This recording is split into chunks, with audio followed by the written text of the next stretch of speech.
Goblin Slayer's first episode manages to somehow represent everything wrong with storytelling, and if I were to judge this show based on how well it teaches you how to tell a terrible story, I'd give it a 10 out of 10. Goblin Slayer starts off with one of our two main protagonists, Ona Shinkan. She's a rookie priestess, and she's at an inn registering to become an adventurer. During her exchange at the registration, a party of already established but clueless and inexperienced adventurers recruits her to go slay some goblins in a cave.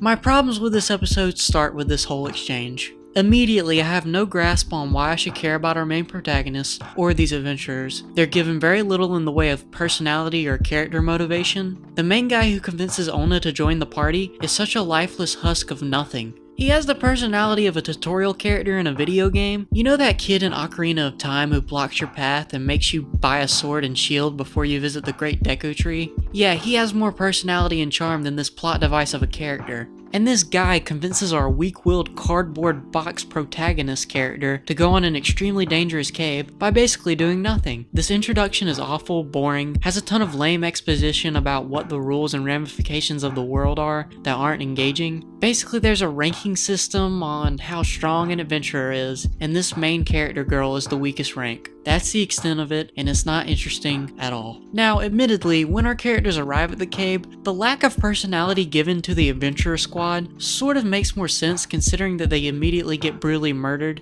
and assaulted by goblins. This scene is so drawn out and edgy for no real reason, and it only makes everything up until that point in the show seem so much more pointless.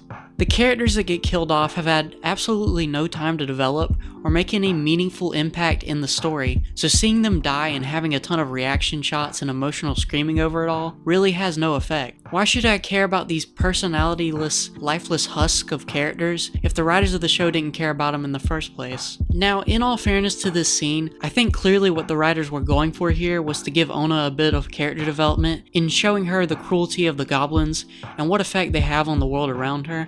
I guess you could argue that this scene services that point well, but my question is, why make the characters that were killed so bland and uninteresting? Having them strike some kind of emotional connection with Ona, and then having them be killed in this way, would have been way more powerful, and would have really sold this moment.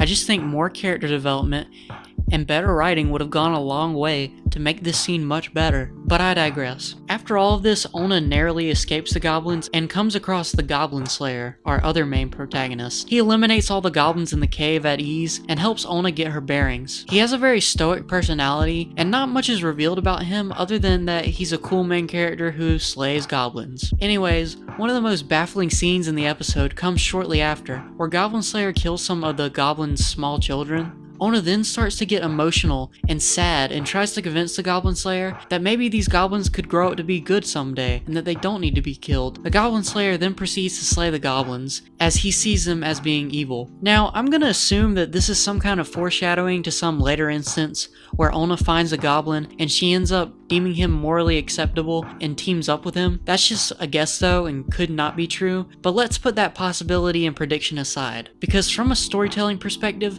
it's kind of insulting to me that the show would even think of bringing up this possibility right after showing these goblins as murderous fiends. It's like the show is asking of its audience to ask questions about the morality of the characters that it just established as the morally bad ones without doing any of the legwork and without providing any nuance in these characters. Nothing from this episode would make anyone even begin to think that the goblins are supposed to be the good guys of the story, other than Ona's dialogue, which is very forced and really makes no sense. Why would the writers make her think this other than to further establish her as a good-natured, forgiving character? But having her ask these moral questions right after what just happened makes her look more stupid than good-natured and forgiving, because no one would come to that conclusion immediately. Anyways, this episode just tapers off from there, with Ona and the Goblin Slayer buying armor in town and agreeing to team up with each other. Overall, this episode was just boring and awful. It's a vast, endless sea of nothing. In a vast, endless sea of nothing. Art is dead. Subscribe.